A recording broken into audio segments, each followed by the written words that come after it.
Tukwaniriza nnyo ku Boka TV we bali kubeera mpozi ngo subscribinga we bali ku followinga ku likinga ku sharinga wakafe ate okuwatchinga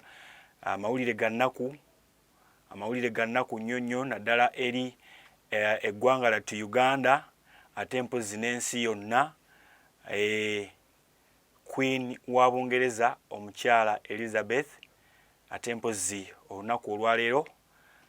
atuvudde ku maaso alangiriddwa family etudde nerangirira nti akisiza omukono tebafa bo bakisa mukono alangiriddwa ate mpozi abadde nga agibuvuddeko abadde atawanyizibwa ekirwadde bu video mbadde mbula butambula ku social media ku YouTube nga bulaga nti abadde atawanyizibwa ekirwadde ekibadde kimbala embirizi naye mwana tu onako olwaleero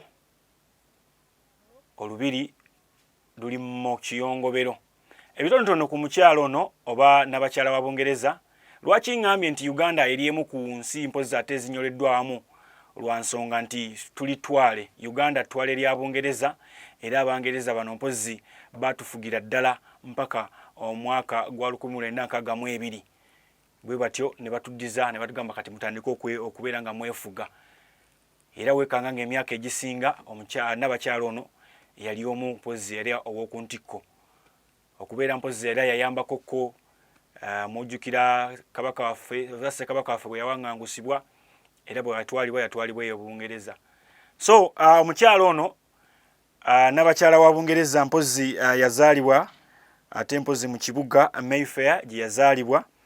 yazaalibwa mpozi ate Duke ne Duchess ate mpozi of York ate mpozi taata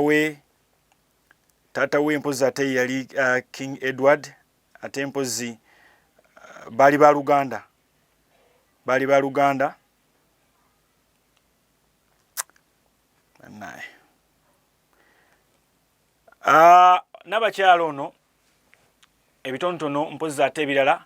yasavingako ku public duties mu World War oba muyite entalo sematalo mpozi ate World War actually sematalo yenna then mu 1947 ne bagamba nti kasooka aveeyo bwe yavaayo mpozi ate n'afumbirwa omwami wamanyiddwa nga Philip Mountbatten ate mpozi ono yali prince oba omulangira wa Greece ne Denmark omulangira oyo gwe yazaalamu ate mpozi bano abaana mwe yazaala Charles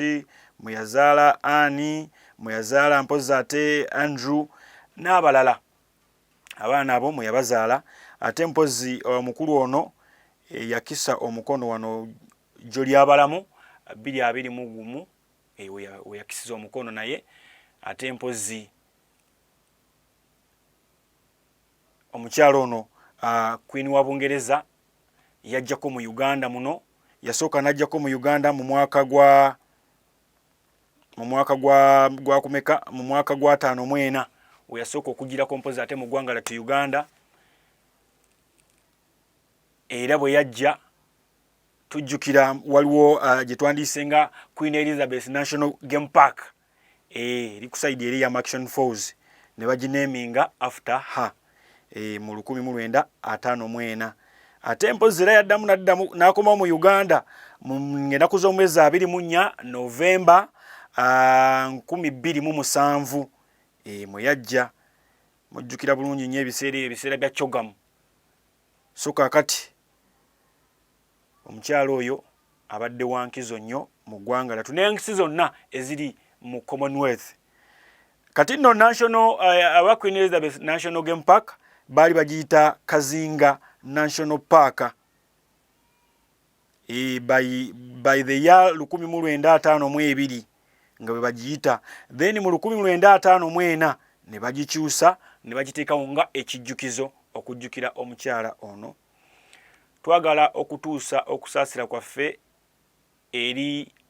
eggwanga lya Bungereza oli ajja kwebuuza bategeera Oluganda tulinayo bannayuganda abaafuuka kati Abangereza nga baafuuka batuuze ba Bungereza era nga kati bambi omuntu oyo abadde wankizo nnyo naffe nga ettwale lya Bungereza tunyolera wamu Uganda n'ensi endala zonna ezaaliko amatwale ga Bungereza. Bannayuganda bangi bagenda e Bungereza okukola emirimu egy'enjawulo, tebagaanibwa olw'ensonga nti babamanyi baalitwale. So ebisingawo tujja kubeera nga tubibawa, nekye twagadde mubeere mpozi nga ate musula nga mumanye oba nga mutegedde olunaku nga luno olwaleero nti Nabakyala wa Bungereza akisizza omukono. Kitalo nnyo, kitalo ddala